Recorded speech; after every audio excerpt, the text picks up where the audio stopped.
नमो भगवते तस्मै कृष्णायाद्भुतकर्मणे रूपनाम विवेदेन जगत कीर्तियो यतः सच्चिदानन्दरूपाय विश्वोत्पत्त्यादि हेतवे तापुत्र विनाशाय श्रीकृष्णाय वयं नुमः। श्रीमद् भागवत महापुराण द्वादश स्कंध अथ पंचमो अध्याय।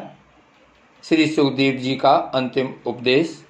श्री सुखदेव जी कहती हैं, प्रिय परीक्षित, इस श्रीमद् भागवत महापुराण में बार बार और सर्वत्र विश्वात्मा भगवान श्री हरि का ही संकीर्तन हुआ है। ब्रह्मा और रुद्र भी श्री हरि से पृथक नहीं हैं। उन्हीं की प्रसाद लीला और क्रोध लीला की अभिव्यक्ति हैं। हे राजन, अब तुम यह पशुओं की सी अविवेक मूल धारणा छोड़ दो कि मैं मरूंगा। जैसे शरीर पहले नहीं था और अब पैदा हुआ और फिर नष्ट हो जाएगा, वैसे ही तुम भी पहले नहीं थे। तुम्हारा जन्म हुआ, तुम मर जाओगे, यह बात नहीं है। जैसे बीज से अंकुर और अंकुर से बीज की उत्पत्ति होती है, वैसे ही एक देह से दूसरे देह की और दूसरे देह से तीसरे की उत्पत्ति होती है। किंतु तुम न तो किसी से उत्पन्न हुए हो और न तो आगे पुत्र पौत्रादिकों के शरीर के रूप में उत्पन्न होओगे। अजी, जैसे आग लकड़ी से सर्वथा अलग रहती है, लकड़ी की उत्पत्ति और विनाश से सर्वथा परे, वैसे ही तुम भी शरीर आदि से सर्वथा अलग हो। स्वप्नावस्था में ऐसा मालूम होता है कि मेरा सिर कट गया है और मैं मर गया हूँ। मुझे लोग शमशान में जला रहे हैं, परंतु ये सब शरीर की ही अवस्थाएं दिखती हैं, आत्मा की नहीं। देखने वाला तो उन अवस्थाओं से सर्वथा परे, जन्म और मृत्यु से रहित शुद्ध बुद्ध परम तत्व स्वरूप है। जैसे घड़ा फूट जाने पर आकाश पहले की ही भांति अखंड रहता है, परंतु घटाकाशता की निवृत्ति हो जाने से लोगों को ऐसा प्रतीत होता है कि वह महाकाश से मिल गया है। वास्तव में तो वह मिला हुआ था ही। वैसे ही देहपात हो जाने पर ऐसा मालूम होता है मानो जीव ब्रह्म हो गया। वास्तव में तो वह ब्रह्म था ही। उसकी अब्रह्मता तो प्रतीत मात्र थी। मन ही आत्मा के लिए शरीर, विषय और कर्मों की कल्पना कर लेता है और उस मन की सृष्टि करती है माया, यानी अविद्या। वास्तव में माया ही जीव के संसार चक्र में पड़ने का कारण है।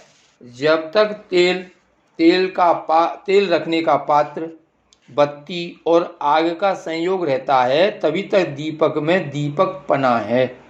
वैसे ही उनके ही समान जब तक आत्मा का कर्म, मन, शरीर और इनमें रहने वाला चेतनाध्यास के साथ संबंध रहता है, तभी तक उसे जन्म मृत्यु के चक्र में संसार में भटकना पड़ता है और रजोगुण, सतुगुण तथा तमोगुण की वृत्तियों से उसे उत्पन्न स्थिति एवं विनिष्ट होना पड़ता है।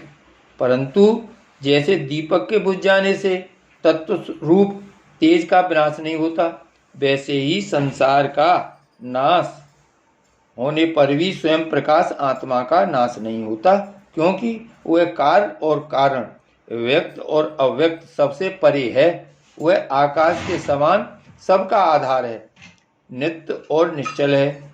वह अनंत है। सचमुच आत्मा की उपमा आत्मा ही है। हे राजन, तुम अपनी विशुद्ध एवं विवेकवती बुद्धि को परमात्मा के चिंतन से भरपूर कर लो और स्वयं ही अपने अंतर में स्थित परमात्मा का साक्षात्कार करो। देखो, तुम मृत्युओं की भी मृत्यु हो, तुम स्वयं ईश्वर हो। ब्राह्मण के शाप से प्रेरित तक्षक तुम्हें भस्म न कर सकेगा। ब्राह्मण के शाप से प्रेरित तक्षक तुम्हें भस्म न कर सकेगा। अजी, तक्षक की तो बात ही क्या, स्वयं मृत्यु और मृत्युओं का समूह भी तुम्हारे पास तक न फटक सकेंगे।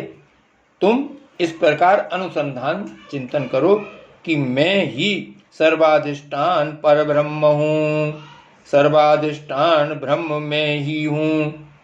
इस प्रकार तुम अपने आप को अपने वास्तविक एक रस अनंत अखंड स्वरूप में स्थित कर लो।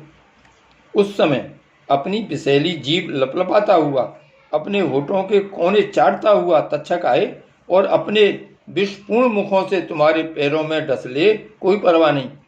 तुम अपने आत्मस्वरूप में स्थित होकर इस शरीर को और तो क्या सारे विश्व को भी अपने से पृथक न देखोगे।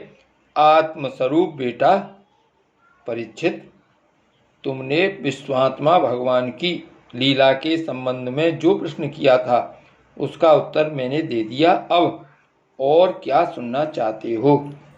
श्री गोवर्धन नाथ की जय। श्री वल्लभ विठ्ठल गिरधारी, श्री यमुने की बलिहारी, गोपी जन वल्लभ गिरधारी, श्री महाप्रभु जी की बलिहारी। श्री वल्लभ विठ्ठल गिरधारी, श्री यमुने जी की बलिहारी, गोपी जन वल्लभ गिरधारी, श्री महाप्रभु जी की बलिहारी। श्री वल्लभाधीश की जय। श्री श्याम स्वरूप यमुने महारानी की जय।